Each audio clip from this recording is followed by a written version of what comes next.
સુરતના પાંડેસરામાં રિક્ષામાં ગાંજાની હેરાફેરી, રિક્ષા પણ ભાડેથી લીધી હતી. ચોંકી જશો આખી ઘટના જાણીને.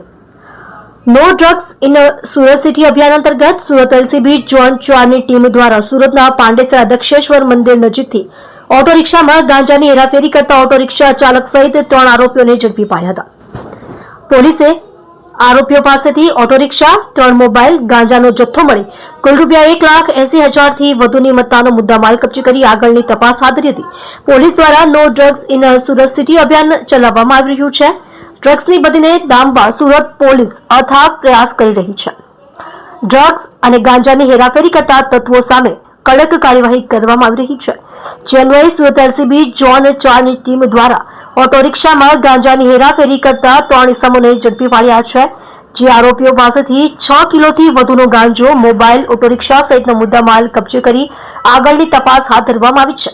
પાંડેસરા પોલીસના જણાવ્યા અનુસાર એલસીબી ઝોન 4ની ટીમને માહિતી મળી હતી કે કેટલાક ઇસમો ગાંજાનો જથ્થો લઈ એક ઓટો રિક્ષામાં દક્ષેશ્વર મંદિર નજીકથી પસાર થવાના છે. જે માહિતીના આધારે વોચકોટવી ઓટો રિક્ષા લઈ પસાર થઈ રહેલ ચાલક સહિત 3 ઇસમોને ઝડપી પાડવામાં આવ્યા હતા. ઓટો રિક્ષાની તલાશી લેતા પ્લાસ્ટિકના બોરામાંથી 6 કિલોથી વધુનો ગાંજાનો જથ્થો ઝડપી પાડવામાં આવ્યો હતો. જે ગાંજાનો જથ્થો લઈ જઈ રહેલ આરોપી મોહમ્મદ વહાબ અમન, રકીબ શેખ અને અકબર ઉર્ફે બલ્લુની ધરપકડ કરવામાં આવી હતી.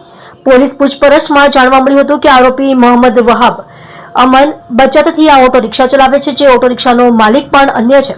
જે માલિક પાસેથી આ ઓટો રિક્ષા લઈ તે ભાડા પર ચલાવે છે. જ્યારે આરોપી રકીબ શેખ ગાંજાની હેરાફેરીનો મુખ્ય આરોપી છે. આરોપીઓ ગાંજાનો જથ્થો ક્યાંથી લાવ્યા હતા અને ક્યાં લઈ જવાના હતા તે દિશામાં એલસીબી ઝોન 4 દ્વારા તપાસ હાથ ધરવામાં આવી છે. જોકે પોલીસ તપાસમાં ઝડપાયેલા આરોપીઓનો કોઈ ગુનાહિત ઇતિહાસ મળી આવ્યો નથી, પરંતુ ભૂતકાળમાં કોઈ ગુના આરોપીઓ વિરુદ્ધ નોંધાયા છે કે કેમ તેની પણ તપાસ પોલીસ કરી રહી છે.